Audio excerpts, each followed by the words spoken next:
And we are live. Wait a minute, let me turn this down. How's this? Is this better, folks? Yeah, it sounds good. Okay, good. Welcome to We the People. We come to you each and every Thursday in the 2 o'clock hour to remind you that you have power and say-so in all levels of government. Malcolm X once told us education is our passport to the future, for tomorrow belongs to those who prepare for it today. Government and how it works impacts us 24/7, 365, so we have to get smarter about it. I'm your host, Angela Taylor, and I'm sitting here with my favorite millennial, Michaela McCrae, my co-host, who I am so honored to have in. And we have a guest in our studio today, Yvonne Keller, but she's going to get to do her 90-second infomercial because we have to do a little bit of cleanup from last week's show. And I got to apologize for the tone and the tenor of last week's show. Discourse is always welcome, but disrespect is not. And specifically to my North Carolina viewer, no, I do not believe, I can't say it for a fact, but I do not believe that she is a Trump supporter. So I wanted to clear that air. Also, when I mess up, I fess up. So I did a misspeak on last week when I was talking about the Dred Scott decision. I said 1867. And the Dred Scott decision was 1857, when the Supreme Court Justice Roger P. Taney told Dred Scott, who took his slave master to court to get his freedom, said, no, we can't give you that because you ain't a person.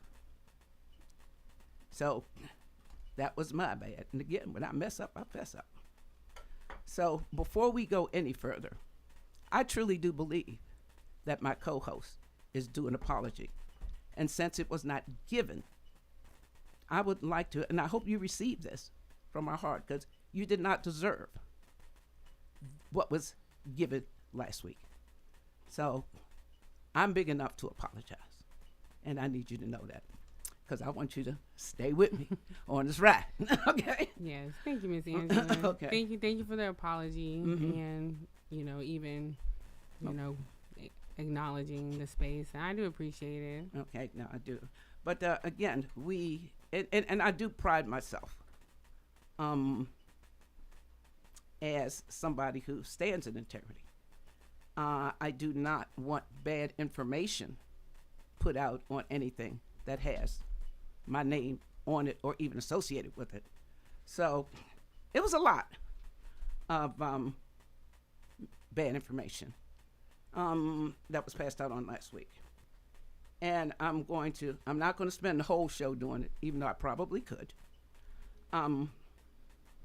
First thing was said on this show last week that England withdrew its support of the U.S. during the Civil War.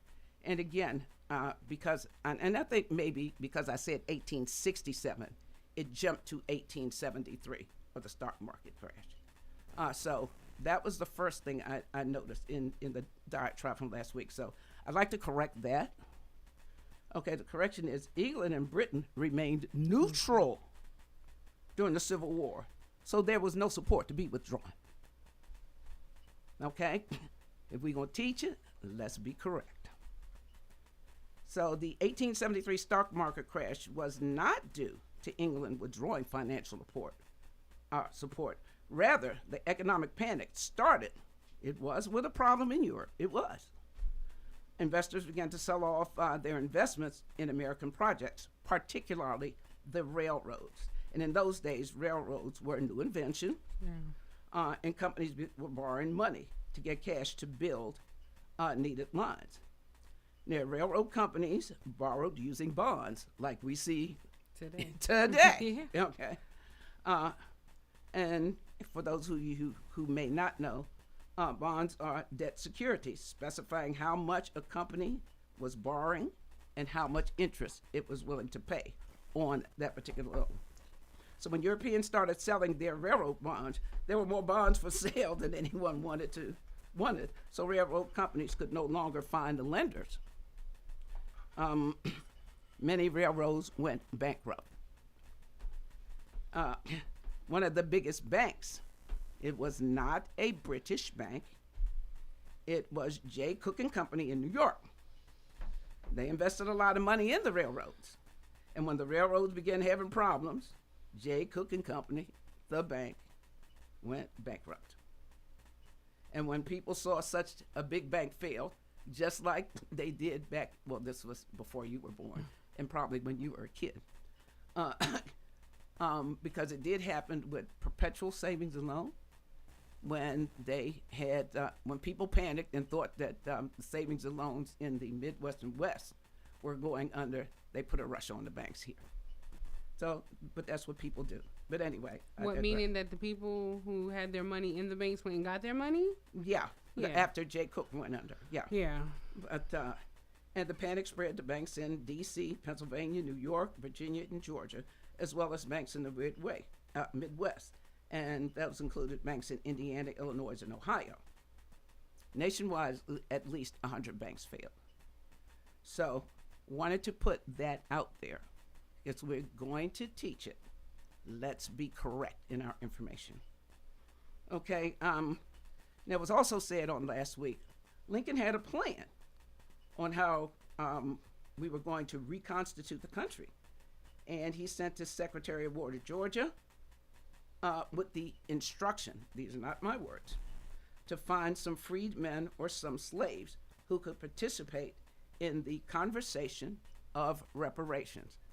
Do I have that straight, Madam Co-Host? Okay. And I asked for the information. I did ask, and I asked it on air. I was directed to the National Archives. Now, I can go down there and look up microfiche and that kind of thing, but I also have an extensive library of books. And I have a Black history expert in studio. So I don't need to do all that. Okay. The correction is, he did have a plan, but it wasn't that 40 acres and a mule. The plan was,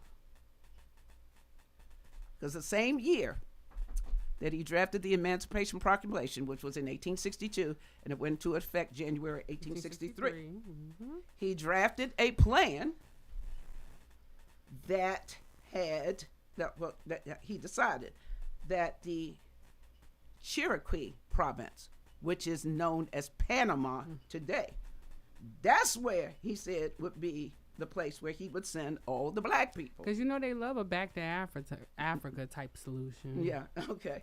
But again, it wasn't the 40 acres and a mule, was not his plan. Because where's that? Where that though? Okay. Okay, but he said that the Black people and freedmen could lead better lives than they could in the United States of America. Yeah, that's what he said. Yeah, because they didn't believe that they can control the newly freed slaves. Exactly. So he was going to just get rid of them. That was a plan, but that was not the plan that was articulated last week.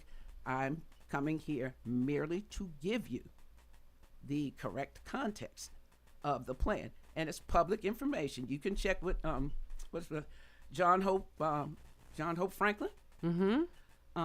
What's my other boy's name? John Henry Clark? Moss, because they wrote that book, From Slavery to Freedom. Yeah. From Slavery to Freedom, which chronicles everything. Yeah, for sure. Okay. For sure. What else?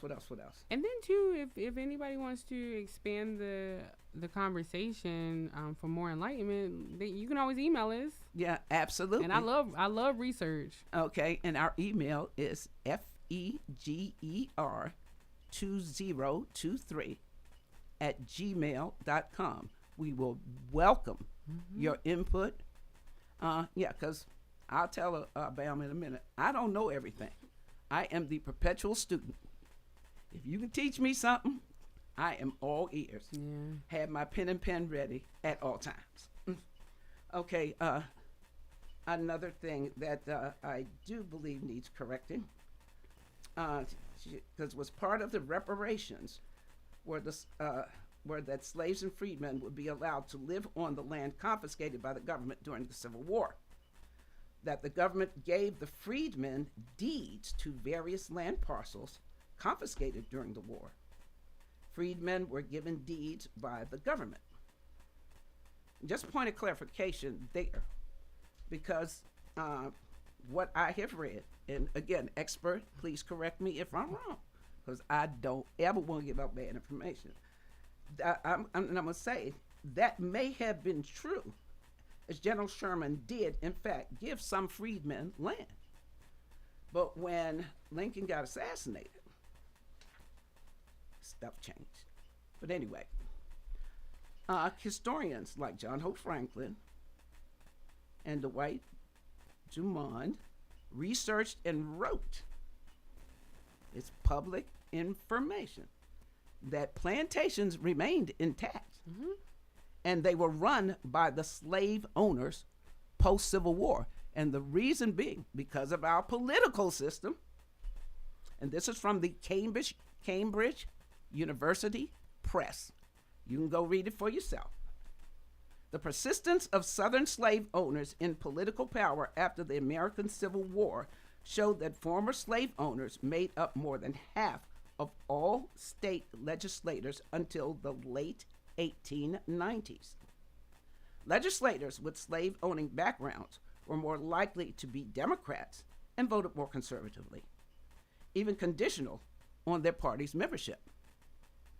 So if they didn't vote like the party wanted, they had some consequences from the party, but that was back then. A county's propensity to elect former slave owners was positively correlated with cotton production, but negatively with Reconstruction era progress of blacks. Right. So Yeah. Can I jump in? Yeah, please. And I think this point is very important for us to understand, because I can tie it into where we are today as a larger community. Once slavery ended, they ain't just have no conscience. They ain't just say, "Dang, we had a good run." No, they had other ways. Convict leasing. Last week, black codes were implemented, and then let's not miss out on this entire system of Jim Crow and how it deeply embedded the entire existence of African Americans. And one can say even to this day, it's just it's what's her name? Michelle Alexander writes an incredible book, A New Form of Slavery. Yeah. It's an amazing read where she can correlate between 1865 until where we are today, how the enslavement of our ancestors, how it just transformed to mass incarceration. And so I think it becomes I don't know. I think it's disheartening when we take small spaces of wins and we justify an entire narrative around a very, very, very small time in history. And when we're looking at the slave masters and their property, of course we have to contend with that these spaces of enslavement and the energy that was used, it did not just disappear. Right now you can currently go to Louisiana, to the Whitney plantation, where everything is literally intact. You can't drive through North Carolina or South Carolina and not stumble across some vestiges and they're turning them into Airbnbs. So you will do yourself a disservice of trying to not acknowledge the correlation between the civil rights area and where we are today. And I think that's what a lot of us are trying to do. We're far greater, we're far better. No. It's just not physical. You're not physically seeing it. And then to 100%, it is very, very important for us to understand that the status that that slave masters had when it came to enslavement, you best believe that the politician, i.e. Thomas Jefferson, that the politicians, owned slaves, that they were very much a part of the institution of economic growth from slavery. And coupled with the fact that when Lincoln got assassinated, his vice president never wanted. He was pro-slavery. So yeah. Let's be clear. Let's be clear. Everyone was pro-slavery, even the one that we give credit to incorrectly. Literally said, if I could keep slavery and keep the peace between the Union and the South, I would. That's true. He had slaves that he benefited from. Understand that when you look at the contentious energy that came between slavery and the larger comparison, I see a lot of what we have going on today. You know what I'm saying? We will not. One thing I will give credit to are the abolitionists. You know, because you. John Brown. You see me a John Brown today. I can do a lot with a John Brown today. You know, but we have to be very transparent and very honest about the narrative, because you'll get tripped up trying to convince yourself that we're not where we are today and how it's no better than we were in 1865 during the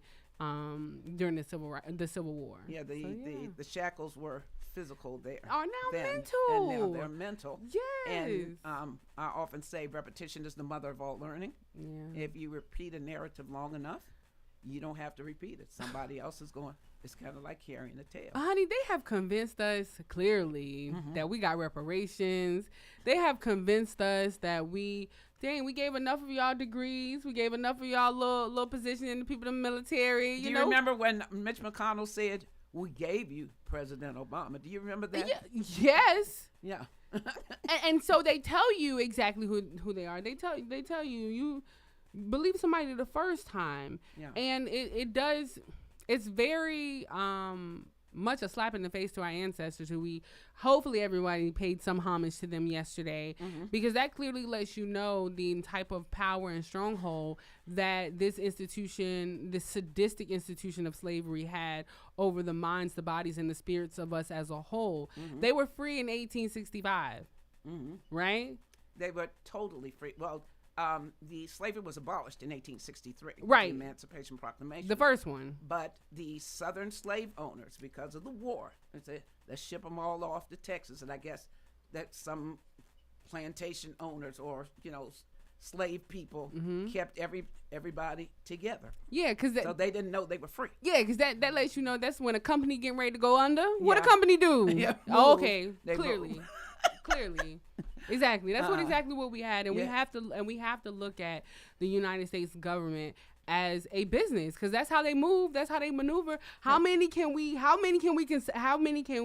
expend this year? It's just. But we just need to be clear on. That's why June 19th was the day that again, slavery was abolished in 1863. The Civil War was still being fought. The Civil War did not end until 1865. But during that war, those Southern slave owners shipped their folks to Texas and had some slave masters, I'm going to say babysit for lack of a better, kind of like hold us till I come back. Yeah, kind of literally. Yeah. And these are the ones who, while the black men were fighting, while the Union and the Confederate were fighting, these are the people that were left to figure out how to move on throughout this space. Because please, let's not think that during this time that the United States just stopped its production of crops or anything like that. No, people were still working. Yeah, absolutely. And they were working. I think something was said as it related to sharecrops. That was a big thing, that the slave masters, the white folks still had control of the land and the mind, because you got to think that's where the whole mentality of Stockholm syndrome comes from. That area is where we saw a lot of the impact. That let me back up. I saw a really powerful video online a couple of days ago, and it talked about a bear that was born into captivity. It was in a very small cage. It was actually two of them in a very small cage. And so the bear has only lived its life walking around in circles and circles and circles. They took the cage away and put the bear in the wild. And there's literally a video for all of this time that this bear has been free. And I want to say it was like 9 or 7 years that the bear did nothing but walk around in circles and circles. And this is where the argument of WB and Booker T comes into place. That I'm so happy that, you know, I did Sankofa and went back and read things again. And when you grow, you have a different understanding. But we were expecting at the end of slavery, so the late 1800s, early 1900s, we were expecting millions of people who were enslaved from their conception of life from the very beginning. We were expecting them to align in whiteness and go get degrees and that's what W.B. Du Bois is arguing. He was like, that's the space. And Booker T. Washington was like, no, we need to keep the resources. We need to keep, because at that point we had all the power. I will say we had the power, but you can't have people that have power and then they mentally be shackled to the enslavement in which they were. So how can you say that they had the power?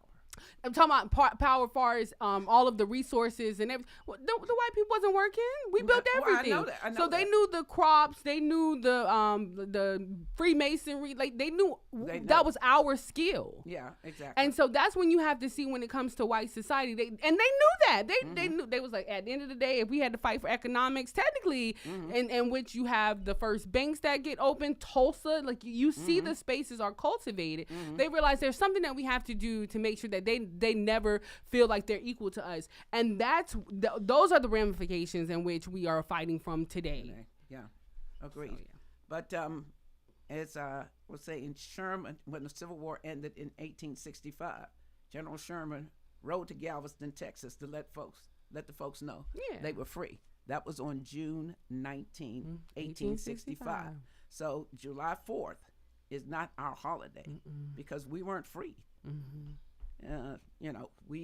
Our folks, our people, our ancestors were not free until June 19th, 1865. Yeah. That was important to me. Which was what they had a few extra months because I think the Civil War ended April 9th. 1865. They got a few little coins. But Sherman had to get from wherever he was to Galveston, Texas. Took him 2 months. Yeah. He took his lolly-dot time. Took him 2 months. He got there though.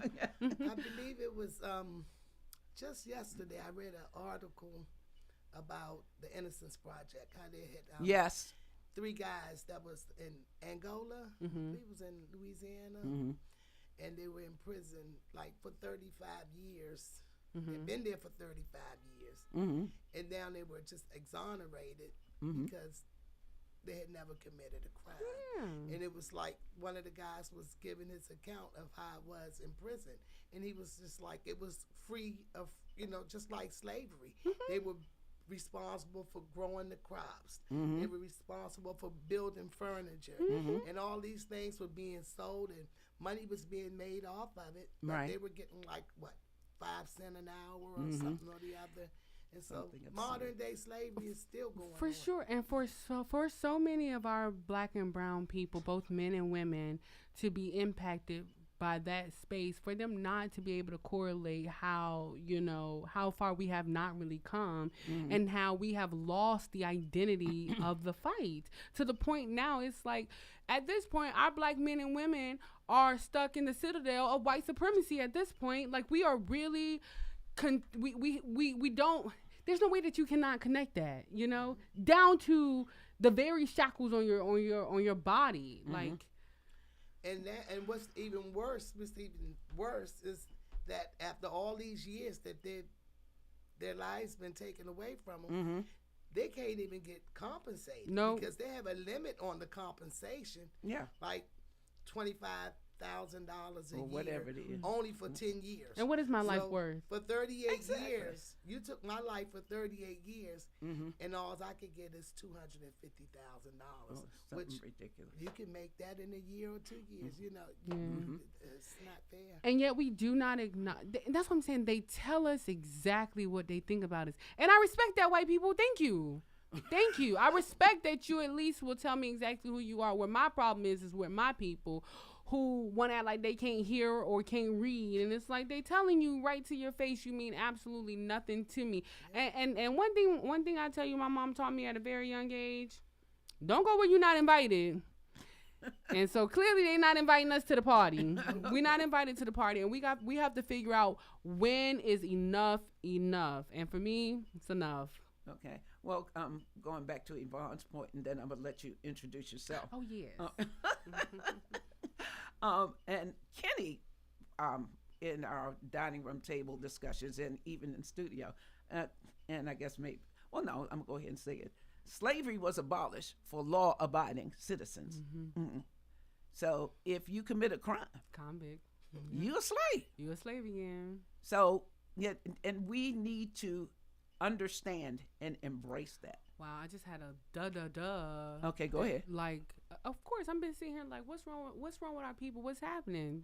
We literally just said it. Yeah. When you look at the percentage, and I know even like me, and being the part of the younger generation, I didn't escape the impact the mass incarceration happened to my family directly. You know what I'm saying? And so when they go in there, they are institutionalized, and they may come out and put on a nice little suit. You know what I'm saying? Get a little hair done, and unfortunately, it's like a disease. You know, you get that thing in your mind. But we have to be educated, and again, as I said in the car, as I've been saying since Jesus was a baby, cannot be confined to the structured classroom, because that's where you get indoctrinated. True. Right. So, and even if you think about it, even the prison system has changed. Because once upon a time, I know back when I was younger, men would go to prison and they would come out and they would have a trade. They would have a degree. But now it's like, you come out and you only have mental health issues. You know, it has to be. Yeah, you don't get the trades, you don't get the education, you don't get the knowledge, you don't get to be the journeyman plumber, you don't, you know, get to be the construction worker or whatever to come out with a trade to better your life. You come out in this. But you know, that's what really pisses me off about the education system, is that these programs are out there. Yeah. Unions are begging for folks to train. What's our public school system doing? Yvonne, since you are getting ready to tell people who you are and why you're here. Okay, thank you, Angela. My name is Yvonne Keller, and I work for DPCS. No. DCPS. DCPS. I know.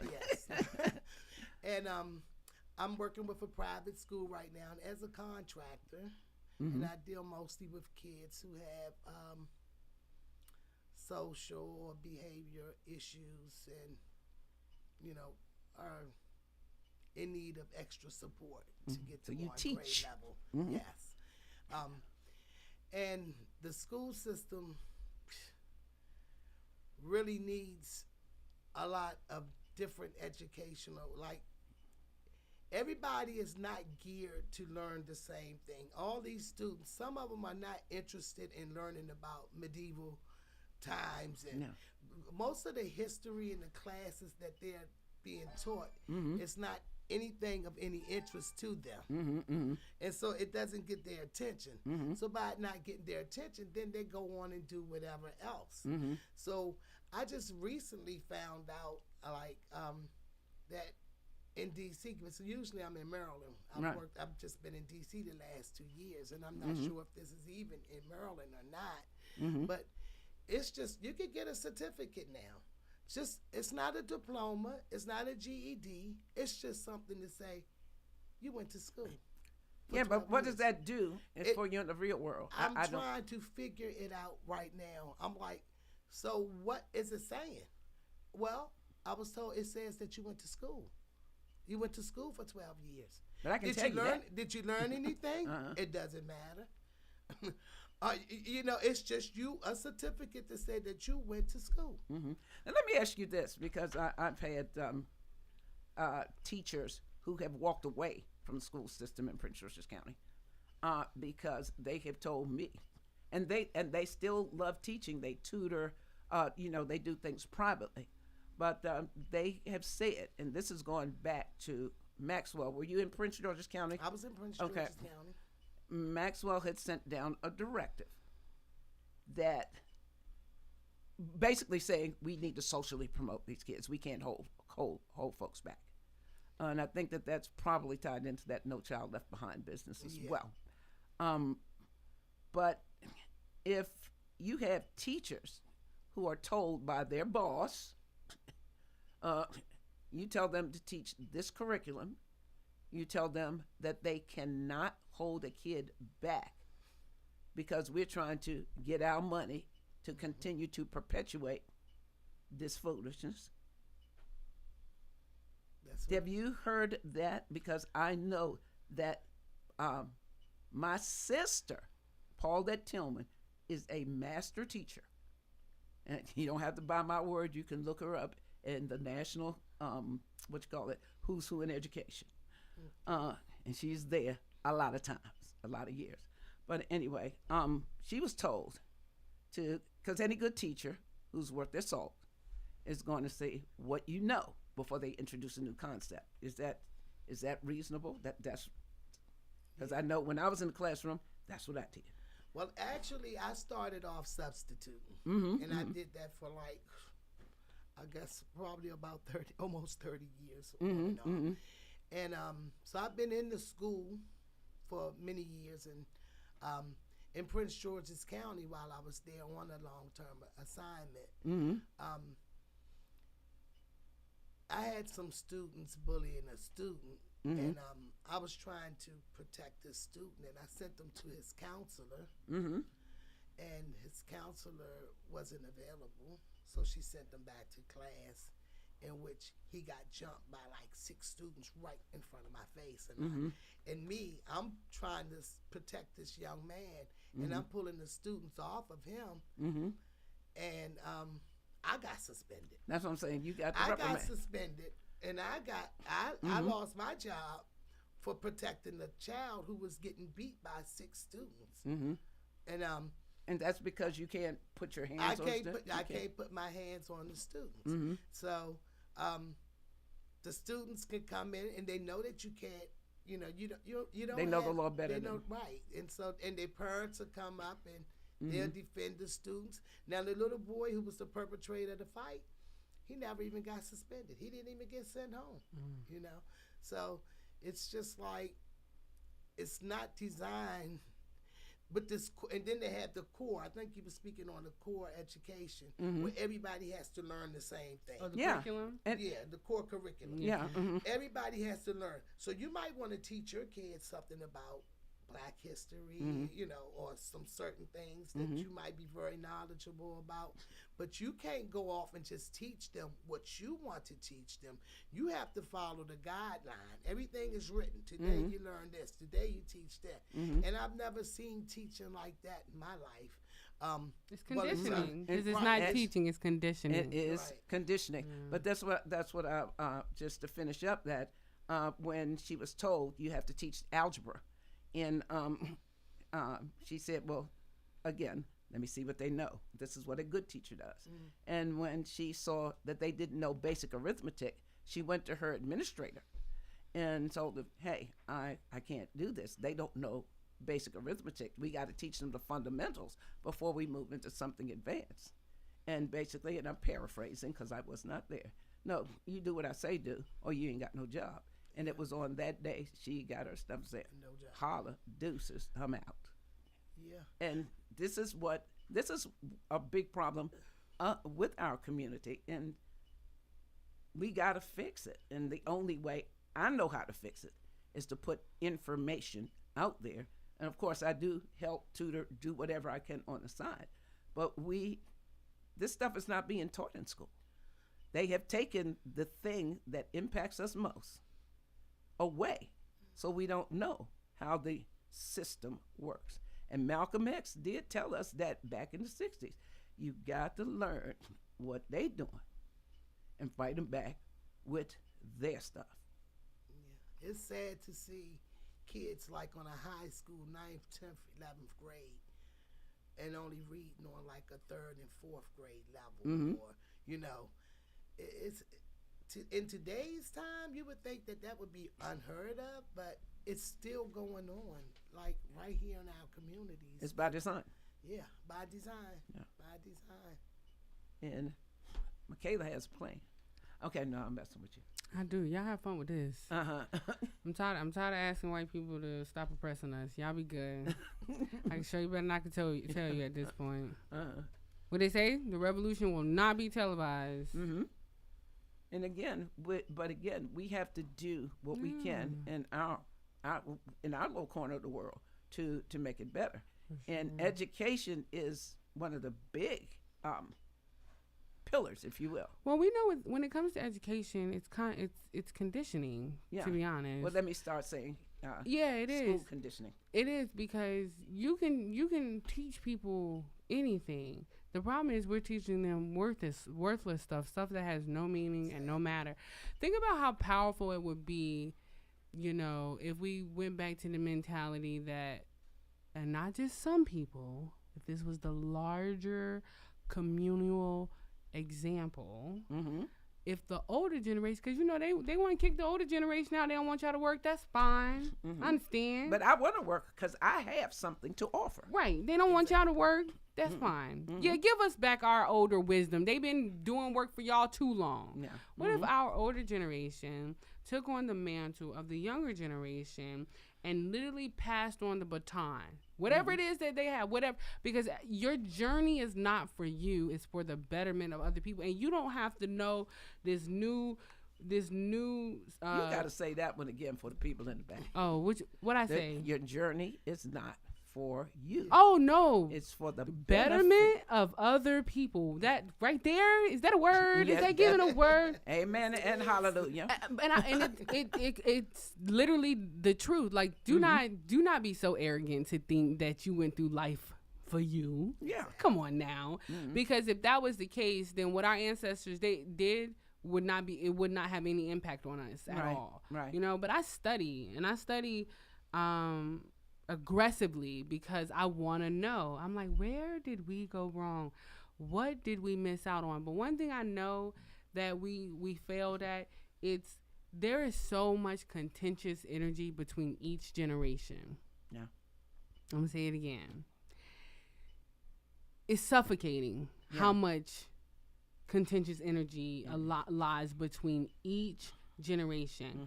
And I say this quite often. You know how a civilization dies? When the youngest generation cannot replace the oldest generation. And unfortunately, the baby boomers did their big one. Okay? They came in, they did their thing. So that means it's my generation that has to match the energy, the numbers, the quality, the existence of the older generation. But then it's like, okay, well, I'm able to be honest. What about the middle folks? That's no. The middle, that's what it is. The middle folks are only the bridge. Yeah. That's it. Okay. Their design is to bridge the older generation from the new. That's how you have this whole mantra, like, that child been here before, because that child had enough time gone to realize, I didn't do this right. So, all right, God, I got to go back out there. I got to give it a good one. So then we get the younger generation. Think of how powerful when those young souls, are able to match with the elder souls. And that middle generation has to be the vessel to be able to even have that type of connection. It's that middle generation we're not bridging. Now, unfortunately, because I'm just gonna be honest, but I love to be challenged. With the last 3 generations, we missed it. We missed the mark. And that is why when older people are like talking down on the younger generation, how dare you? They are literally all that you were. That's all you left behind. That's it. I think the old hymn was not taught to a lot of the newer generation. You remember, if I could help somebody along the way, my living is not then my living will not be in vain. That's it. That's the song. And you know what? I grew up with that, hearing that and knowing what it meant. Absolutely. But a piece of your generation. Yeah. And so now you don't hear that. No, and you don't see it. You're right. Because now, for one, when our young brothers and sisters went and were able to get these lessons, become doctors and lawyers and all that stuff, they left the community. Yeah. They didn't come back and tend to the older generation. They didn't get that knowledge. They didn't get that wisdom. And unfortunately, what's the age group? Is it Gen Xers? The Gen Xers are her, right? Your age group. No. You have the millennials. Wait a minute, no, Gen Zers and Gen Xers or something. I don't know. I just know. I know the Gen Z. I say zoo. It's like, it's like a whole new. It's like I'm a millennial, so right now the millennials are the bridger generation. Unfortunately, we're the last generation that stayed with the grandparents. Like, I only had mine for a smidgen of a second, you know. But I got the light, and I love that for me.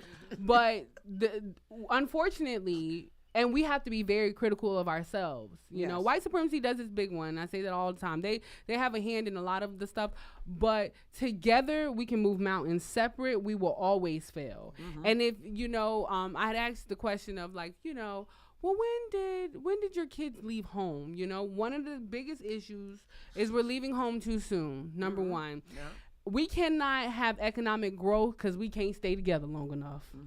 Well, we can't have economic growth because, again, and I'll say in my day, we had trades in school. Yeah.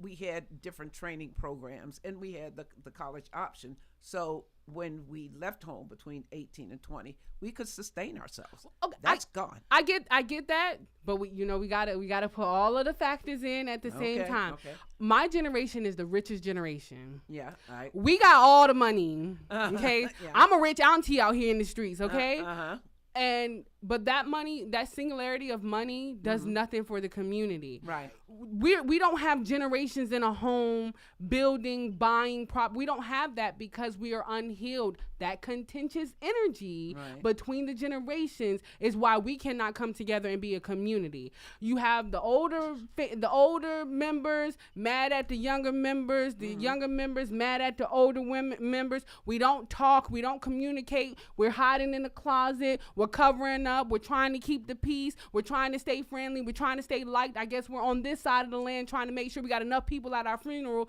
to play like we liked you or didn't like you, and we're killing ourselves. Right. We don't even know who the real enemy is. Right. And then you look at all the ones who have made it out of, made it to Talk be to successful. Me. What they say? And I always had a thought in my mind to say, well, Haiti was the one country that fought the war. Let's talk about the Haitian Revolution. I was like, well, we had all these Oprah Winfrey's, Michael Jordans, Magic Johnson. They had money, billionaires, big money. Why didn't we go to Haiti and just take over and build it up and let that be the Mecca that we go to travel to? Because they are conditioned. To the Dominican.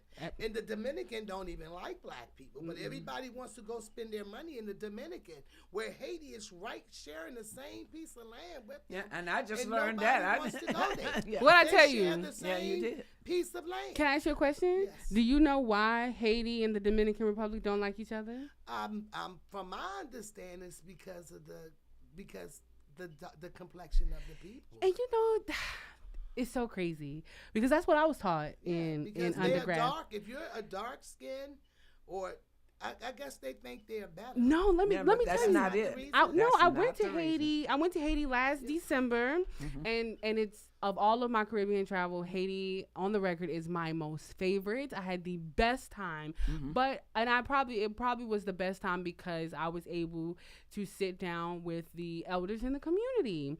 And I asked about 13 different people, y'all, what's the beef between the Dominican Republic and Haiti? I've been to the DR at least about 3 or 4 times. And all of the young people was like, they just don't like us. It's colorism. They speak this language, da da da da. And I was just like, it's not sitting well with me. And I finally was sitting on a boulder, and the older wise man came, because I did some like African dances, and he was coming to talk to me. And then I was like, can I ask you a question? And he was like, yes, you can ask me a question. I said, what's the beef between the Dominican Republic and Haiti? And it wasn't until I talked to the old wisdom in the community, he said it was economics. They wanted control over the Panama Canal. And so when the Portuguese came to the Dominican Republic, they was like, listen, we got to get control over this. You know what I'm saying? If you give us control over this canal, we will give you more resources. We'll pour into you. We'll build up your economics. Because at that time, Haiti was like, if you just get here, we will protect you. We will give you life. We'll give you land. We'll give, and then a lot of people don't even know about the French stealing Haiti's money and totally decapitating it as an entire entity because that energy there for years. Yes. For years. But then you ask the people what's wrong, and they have convinced us that it's colorism. No, because this is what happens as black people when we sell out. When we think that these people are gonna give us something, because when you go to the DR now, you have straight jungle. I've never been there. It's okay. I like Haiti better. It's straight jungle, and then you have these big properties where you know that these other countries have come over. I mean, these people from our country and other countries have come over and built these Airbnbs to make profit, where you have it right in the heart of the jungle of these people. So that's what you sold yourself out to make them more money. Now there were I know Portugal was one of the countries that profited most from the slave trade. The United States was number one. Spain, the Spaniards. I know Portugal, France, but I don't know the other two. Every last one of them. Yeah, but I'm talking about the 5 who profited most. What, off of Haiti? Economically. No, off of the slave trade, which is a byproduct of what happened in Haiti, because the slaves there said, no, it's like a handful of y'all and it's a bunch of us. Absolutely. So we're not having it. And the man who stole Toussaint Louverture's money came in and made it big here in America. Big money. Wow. Big money. And that's why I'm sitting here, and it's just like because you have to understand the narrative, because during the time that I went to Haiti, you had all of my friends, you had everybody like, why are you going to Haiti? Like, you should be scared. It's like top number 2, number 3 of the worst. First of all, the fact that the United States of America is not on that list should let you know something, because it's more dangerous here than any other country for a black woman, in case y'all didn't know. But when they were saying all this stuff, and when I got to Haiti, all I saw, white. Why they not scared? Why they not scared to go to the other country? When I tell you, I could count on my hand how many people of color were there. And that's why I said it was the greatest experience that I've ever experienced in my life. The way that they received me, the way that they found homage in my understanding and who I am and my humanity without even having to express anything. That older wise man didn't have to come sit there and talk to me. Right. He did not have to, but they have that foundational culture spirit that I'm trying to get everybody to understand. Do you know how beautiful it would be?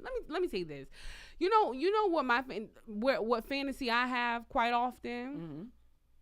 I think about how amazing we will be as a people if integration if it never happened. You know what would have happened?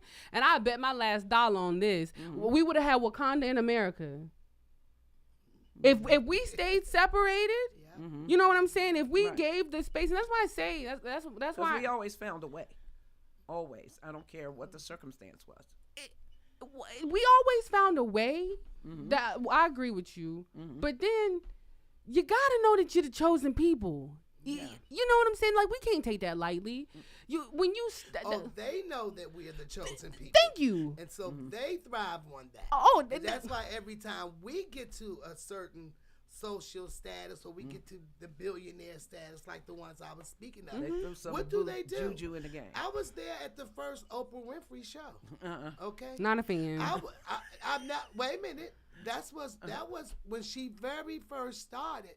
We were all fans. All black people were fans of Oprah Winfrey because she spoke on black issues. She was empowering black people. She had the Nation of Islam guarding her show, the doors. And invited them in studio. And if a white person came in that show, they got frisked down.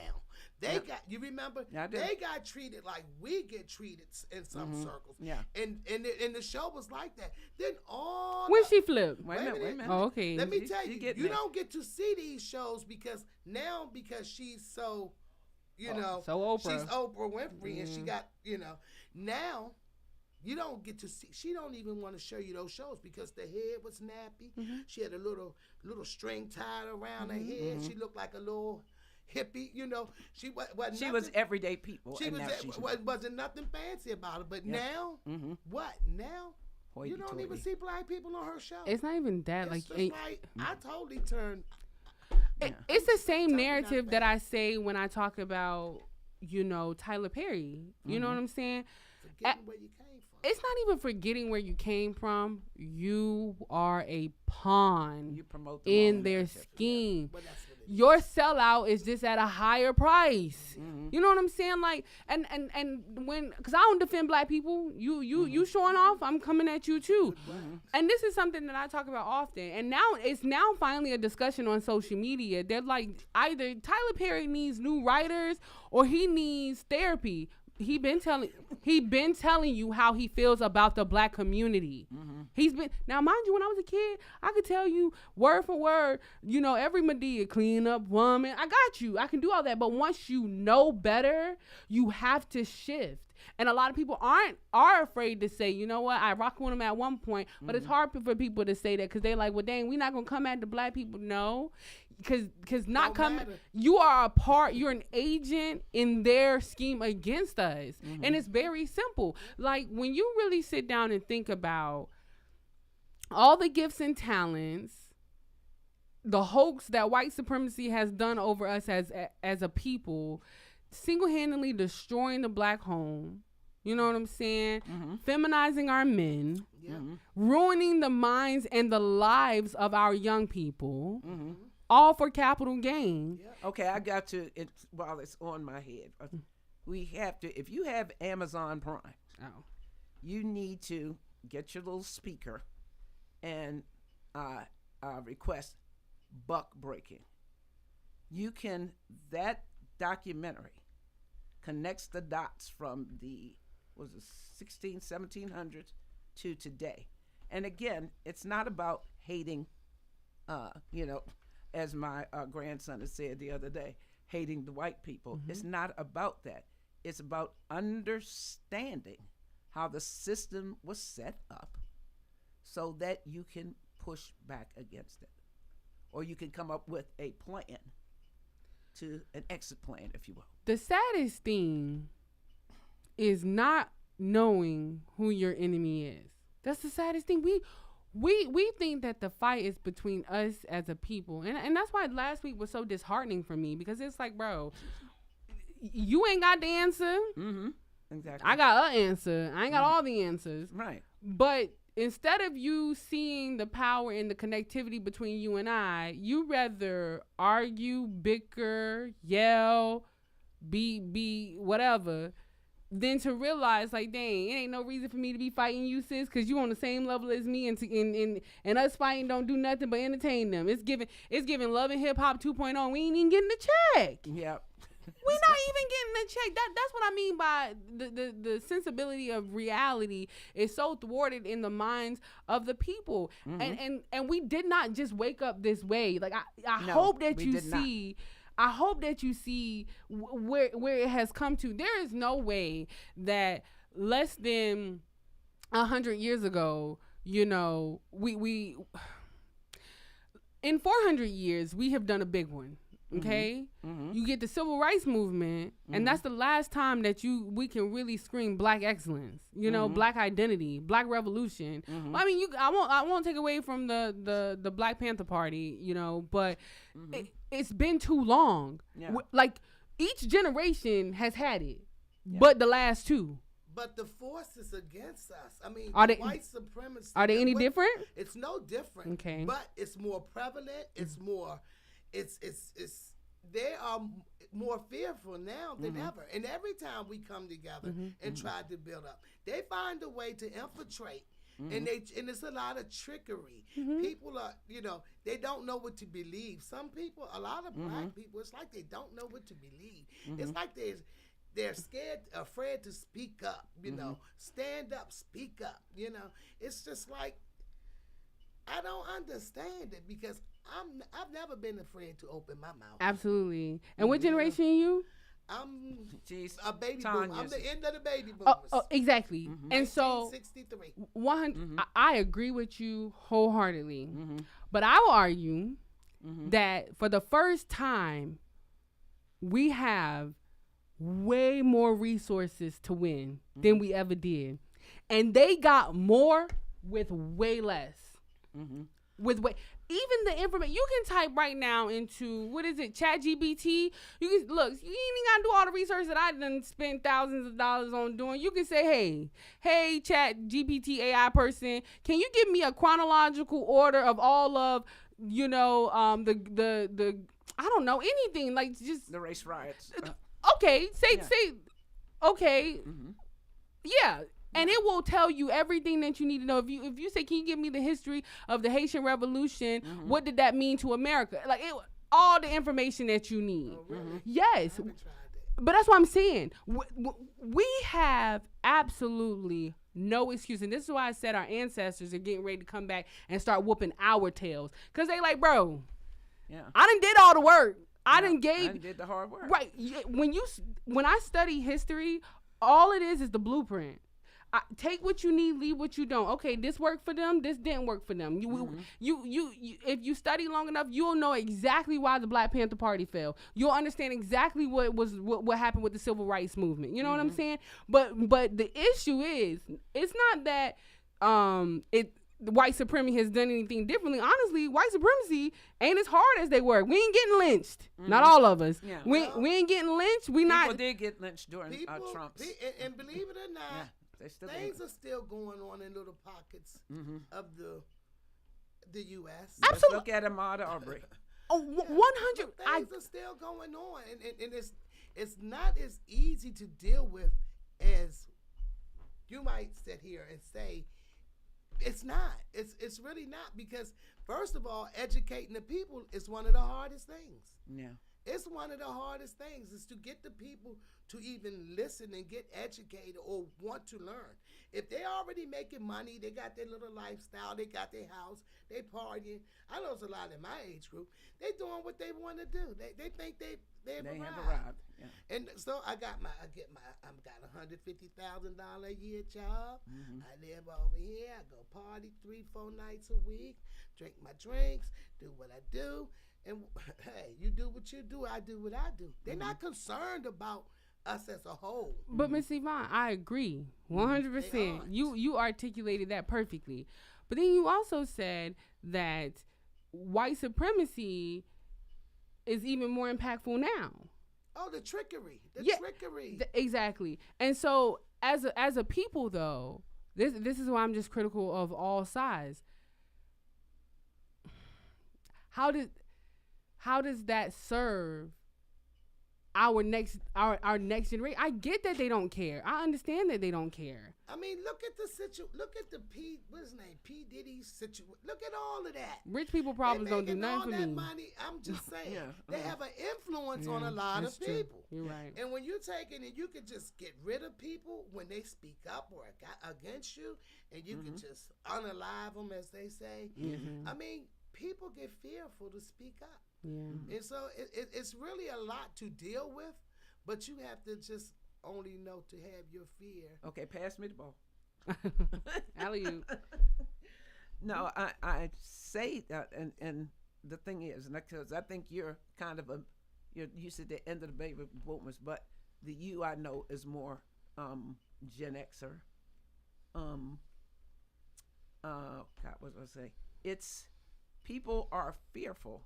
See, our ancestors didn't have that fear, but I really believe that it's because what is that proverb thing? Well, you don't have the information, you die. We have to my mind, make a more concerted effort to teach these kinds of things, and because the structure the education that what did I call it earlier? Because the educational conditioning that we get in these institutions pull all of that away, so we don't have the consciousness that we had. But see, that's hard. That's hard to. And I know I'm young. I'm going to say it. Mm-hmm. So it's like, can you really say that? Yeah, I just did. No, not you. No, speak your mind. No, that's why I just want to go ahead and get that disclaimer out. I understand what I'm saying. I understand. It's radical, but I think that's what's necessary. Mm-hmm. But then, Ms. Angela, you always say the teaching comes from home. Yeah, that's your first classroom. So that's what the problem is. The problem is... Well, yeah, the family. Yeah. Even aside from the family. Yeah, the family, because that's the home. Mm-hmm. And that's the problem. Mm-hmm. You know, it's not that people that our ancestors weren't afraid. They were terrified. First of all, you want to know, they were courageous. They wasn't scared. They wasn't. Miss Angela, absolutely, Miss Mm-hmm. Angela. Yeah.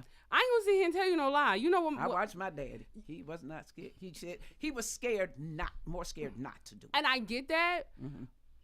but I'm pretty sure that even with the spiritual connection that Harriet Tubman had, mm-hmm. I know that she was scared to be out there in them swamps. Yeah. You know what I'm saying? Mm-hmm. I know that during Jim Crow, like our brothers and our sisters and our dads mm-hmm. were scared to leave the house and not knowing that they were going to come back home. Right. I know that during the civil rights movement, seeing your children being bitten by dogs and hoes down, they were scared. Yeah. Mm-hmm. No question. Didn't give up. And that's what I'm saying. And they have more stacked against them than anything. The issue with Courageous, I like it, mm-hmm. but it was more so they had nothing to lose because they didn't have anything.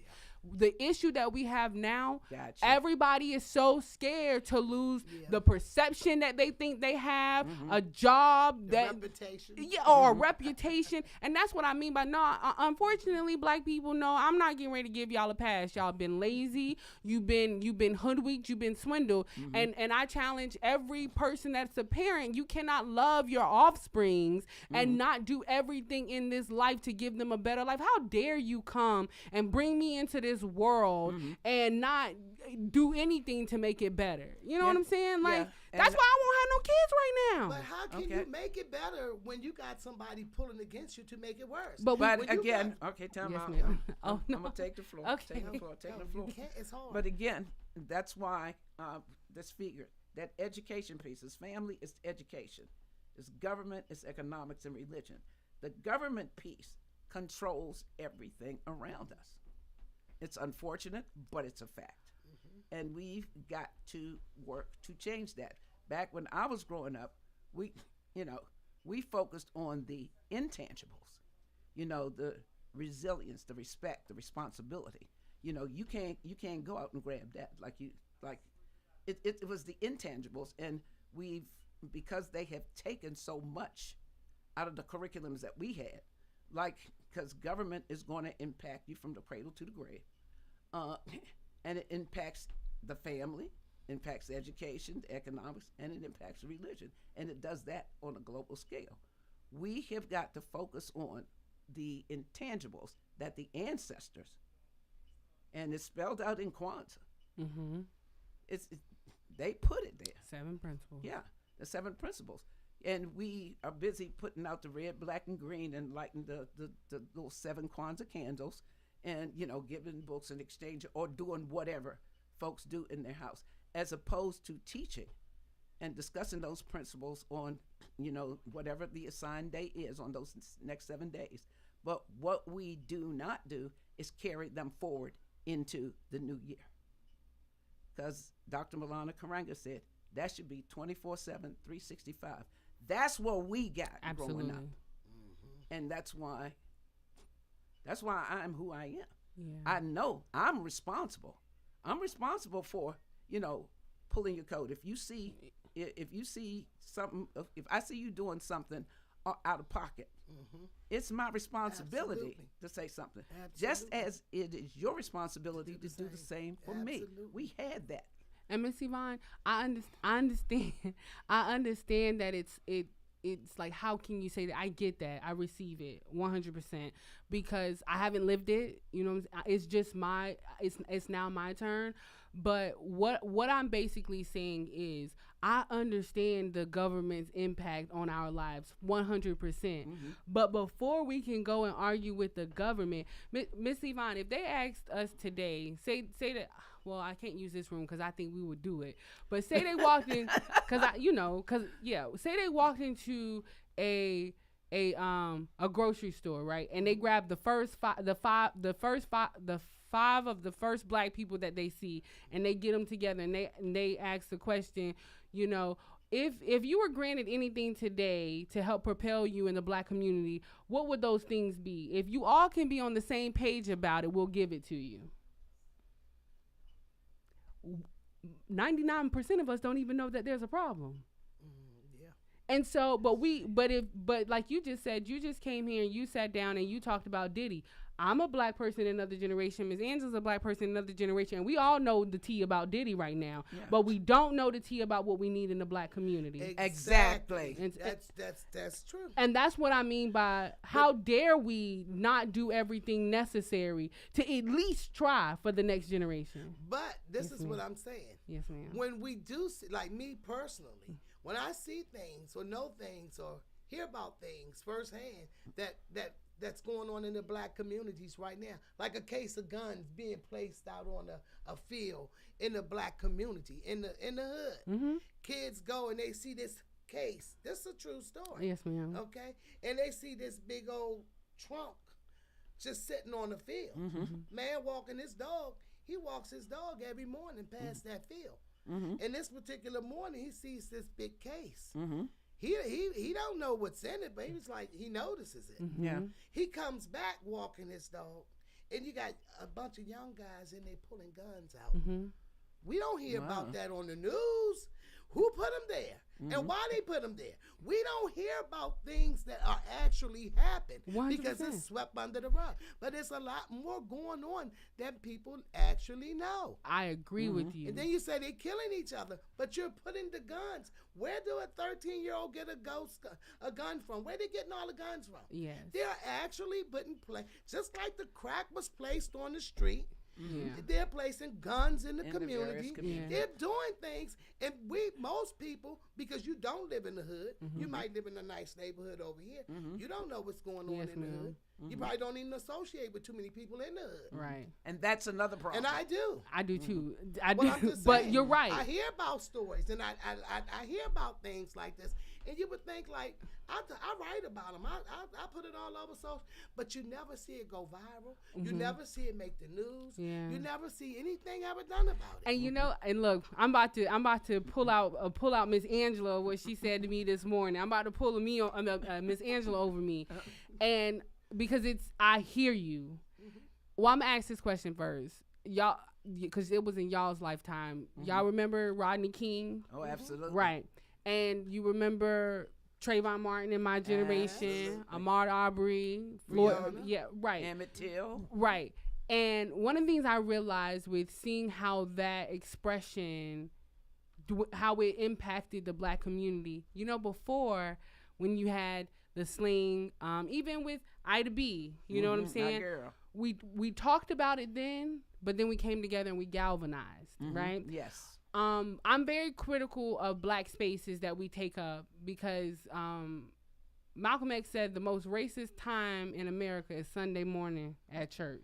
The 1 hour church. We come together, and I'm a PK, born and raised in the church, and we come together every Sunday, and we are indoctrinated, and we are, we are pumped up to go. Culturally conditioned. To be pumped up to go and deal with the next 7 hours of the day. We give these tithes and we give these offerings to keep the lights on at the church, and we have homeless people in front of the yard.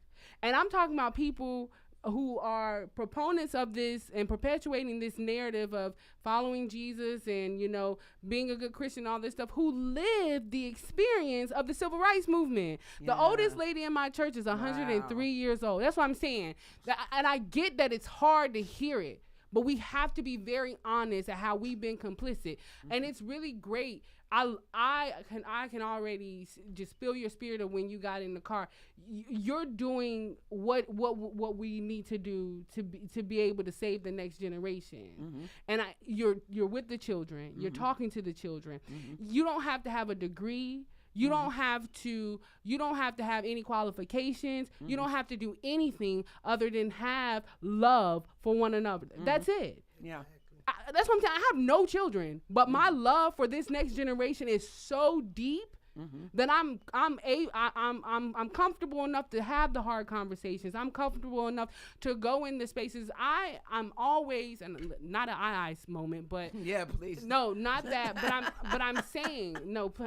I'm saying I have put myself honestly in a space of analyzing where we've gone wrong, and I've seen every movement where we have failed. And I'm sitting here and I'm like, dang, the civil rights movement was not that long ago. It was not. You know, the Black Panthers were not that long ago, but the identity is completely the opposite. But here's jumping in again, because I know we have church members from my church. I don't know about your church. And your church. Listening in. Oh, yeah. Listening in. That is where I think that we could start educating folks, is at the churches, because they have the captive audience. That's all I'm saying. Yeah. That's all I'm saying. And then we ask the question, well, dang, we're the younger generation. Because y'all told y'allself them lies long enough. When it got to us, we didn't want to believe it. Yeah. You can, and I'll tell a little bit of my experience. Told you I'm PK, born and raised in the church. You know what I'm saying? I know church better than most Black people know church, okay? We was there Monday, Thursday, Saturday, okay? But then I went to college. And I studied history. And I asked this one question, and this is what sent me on this spiral of truth that I've been so hungry for. How is it that the religion that was used to oppress us, now the religion that is going to set us free? And very rarely do I ask questions that I don't have some type of understanding or know. I asked my mom. I asked pretty much everybody in my church. I asked pastors. I got thrown out of 2 churches. I sure did, because I wanted to know. You know what I'm saying? And so I was given. Did you literally get thrown out? They twice, told you 2 different churches. Absolutely. They asked you to leave. Okay. Absolutely, 2 different churches. So that's so not not church, not God-like. Oh, just, you already know. Yeah. You know, I'm there for a good time, not a long time. I had a whole purpose there because it is what it is. So because and the scripture that was used, he said to me, you don't question God. I said, I ain't asked God a question. I asked you the question, but whatever. And then he kicked you out. Like, okay, I don't know is a good answer, big dog. Yeah, exactly. Because I knew the most intelligent answer you can get. Thank you. Some people to say. But do you know what the answer is? It's not the same religion. It's not. It's a very simple answer. But what that answer does, it makes you think, okay, well, if it's not the same religion, well, what religion is it? Yeah. What are we actually professing that we believe in? What are we actually professing that we're talking about? Because I needed the conversation to happen so that we realize, dang, we out here playing the real blackface. We out here acting like we're Christians. We're out here acting like we're godly people. We're acting like, the Pope is not doing what the Pope is doing. We're acting like the churches have not sold the souls of its people. We're acting like the church does not control the mother, and the school controls the children, and the prison system controls the father. We're not acting. We're acting like we don't remember Sodom and Gomorrah. Thank you. And so my biggest thing about it is I'm not about to sit here and because at this point we're all just spiritually game banging. But one thing I will tell you that, and it is what it is. One thing that I heard with the Muslims that they said recently, bro, we can argue about what Jesus and our Savior looks like after we're free. Yeah. But you come into the church and you ask questions and you wonder why the younger generation ain't for it. You're talking about let's not be promiscuous, let's not, cover somebody's wife and all this stuff. And then you have the pastor doing this, and then we don't want to question and ask. You have the pastor that's emotionally married to every single woman in the church, and then we look at ourselves and we wonder why we are in the state that we're in. Yeah. We come together every Sunday for 2 to 3 hours, and we know better off as black people. Mm-hmm. So that means you're coming there to be conditioned to do what? To perpetuate a narrative necessary for you to keep coming back. Yes. They said, Wow. Oh, Ouch. yeah. Don't Wait a get me minute. started. Ouch, my feet hurt. Oh, what that mean? Yeah, you stepping on toes. Oh, I'm sorry. No, it's okay. Well, you know, No, but I'm talking about overtime. Yeah. Oh, Yeah. Dr. It's Francis, true. It's true. Dr. Francis Cress Welsing said it. We do no justice lying to ourselves, That's and true. I'm just not for it. Yeah. And you know, and I'm astute enough to know that I have been conditioned myself that I could possibly pass this down. That's why it's like, nah, I'm not doing it until I'm Yeah. ready to give something good. Yeah, exactly. Makes sense. And so again, then we go ahead. No, Sorry. I said again because we were taught the intangibles. Yeah. That's why it was, I don't want to say easier for me to bring some kids in the world because Yeah. I did have a value system. I'm not necessarily talking about the 10 Commandments. Mhm. I'm talking about respect, Yeah. responsibility, resilience. Mm-hmm. Those are intangibles that are crucial for Mm-hmm. life that nobody is setting the example for. You know, and I'm talking broadly. I see it when I deal with folks. No, for sure, Mm-hmm. 100%. But everybody's holy. Everybody in the church. Yeah, yeah. And just That's a mess. to go back just a little bit about your Sure. question. I don't want to be like Donald Trump and evade the question. Oh, I'm sorry. You was asking me about the educational system and what I think is missing. I believe. you said. Yeah. And what I do think is missing is just programs, trades, like teach kids things that are valuable to them for them to succeed. Teach them about banking. Teach them about credit. Teach them about housing.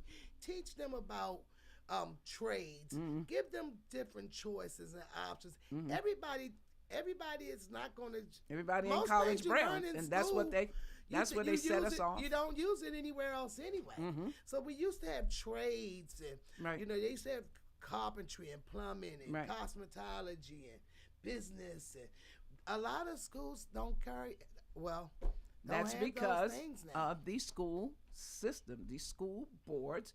We don't demand anything from them now because we've had school people in here, and I really do need to get Dr. Juanita Miller back because we didn't have the in-depth conversation that I would have liked to have had. When you say set policy, what does that mean? And then I had another woman who is running for school board in District 5. If you set the rules, if we don't demand that you set X, Y, Z rule, you ain't going to set it. If you can get whatever little paycheck that they are going to give you and not have to do nothing, it's a free lunch. And that's the mentality I see from my children's generation and the generation below them. Right. Ain't no free lunch out here. And we teaching folks that it is. Right, and also to say, Prince George's County does have I believe it's a fireman track, and they have a police track that they have added over the last couple of years into the curriculum that you could take that path to become a firefighter or a police officer. I believe those two were added. That says a lot. Yeah. Yes, it absolutely does. But again, it's also, if Prince George's County has that, and I'm not in school, I don't have I have grandbabies in school. But if they can do it for that, why can't they do it for the plumbing, Right. the Attorney, electrician, a lawyer. the welding? No, Judge. these are hands-on, using your hands that you can make a living from.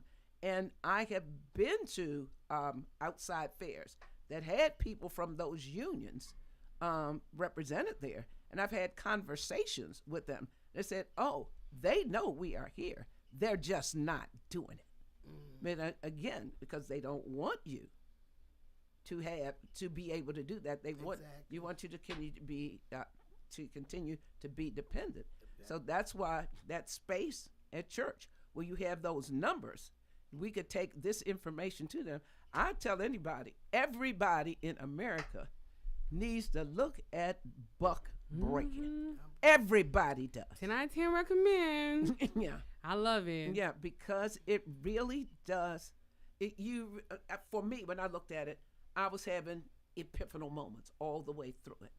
I could connect the dots. It really showed me how the system was built. Mm-hmm. And if we get that information, understand it, share it, we can turn some stuff around, and it won't be no long time for us to do it. No. But you see, that's something that they won't allow us to teach. Mm-hmm. But again, we got churches. That's what I'm saying. Let me tell y'all this. It should be being taught. Let me tell you. And that's what they are afraid of. If a lot of these young, like especially your age, y'all fierce. Mm-hmm. I mean, you get out here, and I like that. I like it too. I like it. I love it. And you want to know why? Because we the last generation that's set under the older generation. Y'all not afraid of nothing. I'm like, whoa. Give me liberty or give me death. You say what you want to say on the jobs. I see the young folks. They can't even get good help now. These young folks, they be like, I'm not taking that. Talk to you.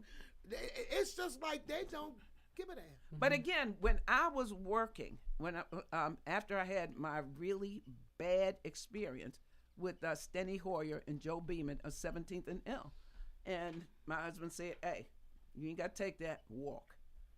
I began to go into jobs and say, I'm smart.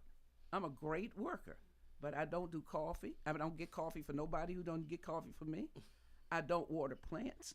I have children at home, so if I get here at 9 o'clock and somebody calls at 9:02 about my kids, I'm out. Now, and I don't do snow. I said that. And do you want me or not? Yeah, I said, if you can deal with that, I'm your girl. That sound like that negotiation. Yeah, that sound like that power. But if you can't, it's okay. Yeah. Don't hire me. A lot of people don't realize that but power again, to do that. they absolutely. don't. That's what I'm saying. And that all ties into our words. I tell you one thing that I know about my generation for sure. Mm-hmm. I tell you one thing. Yeah, y'all did a big one with the other ones. I tell you what I am and not gonna do. And that is why my generation, we're not reproducing at the rate as natural, because we do realize that a lot of our parents did not have a choice, and we get that. That's what it means by looking at what worked for them. Let me tell you something, Miss Yvonne. You ain't got to tell me but once that the pot is hot. I promise you I ain't finna touch it. Okay?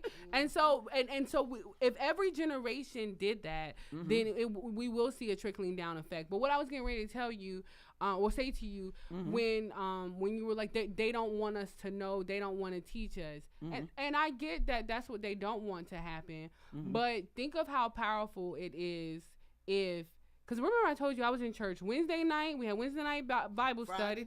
Friday night mass choir practice. We had bell choir on Sunday and the bell choir on Saturday and 2 services on Sunday, right? And a whole lot of wasting time, a whole lot of pretentiousness, a whole lot of getting it together was happening. But when we look at the Black Panther Party and how they just from someone up there speaking and enlightening the minds of a group of people, they were able to come together and do mass change. It is no longer acceptable for us to make any excuse of why we are where we are today. We have the most money. The African American community is $1 trillion business. $1 trillion. 1 trillion. That's a lot of money. And laziness is too. Entertainment. I mean, that's cute. Yeah, that's true. That's true. That's wasting time is $1 trillion industry. I understand. Yes, ma'am. That's for sure. Right. I agree with you. But where we are now is we have to pivot. We're not going to have much longer going in the direction in which we're going. And we can blame everybody from A to Z. Okay, I'm glad we got that out of our system. Now what are we getting ready to do? And I have presented, I love, with the documentaries that I watch, I love how the end, they always gives us solutions. And the solution is, for one, to be very transparent and honest with yourself about what the issue is that is really going on in the Black community. To see the power within yourself, to know that only I and the communal place that I align myself with can make the difference and make the change. And ain't nobody gonna save us but us.